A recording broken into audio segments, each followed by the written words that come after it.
আপনার কত বড় সাহস যে আপনি এমন কথা বলতে পারেন? আপনি সরাসরি আল্লাহকে বলেন, "কেন আল্লাহ আমাকে এইটা দিল না, ওইটা দিল না?" অথবা, "কেন আল্লাহ তাআলা আমাকে এত বড় মুসিবতে ফেললো?" আপনি কি জানেন আল্লাহ তাআলা কিছু পরীক্ষিত বান্দাকেও বারবার পরীক্ষা করার জন্য বিপদ-আপদ দেন।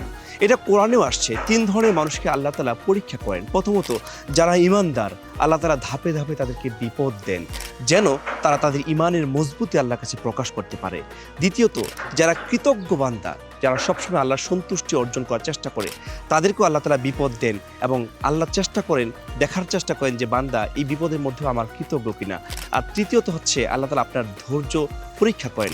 কোরআনে বলা হয়েছে ওই ব্যক্তিরা সফল যারা ধৈর্যবান। সুতরাং এই ৩টা কারণে আল্লাহ তাআলা আপনাকে টেস্ট করেন। আর যারা এই বিপদে পড়ে আল্লাহকে নারাজি কথা বলেন, আল্লাহকে বিভিন্ন কথা বলেন, তারা মূলত এই পরীক্ষায় ফেল করেন এবং তার বিনিময়ে তারা কিন্তু আল্লাহর সন্তুষ্টি অর্জন করতে পারেন না।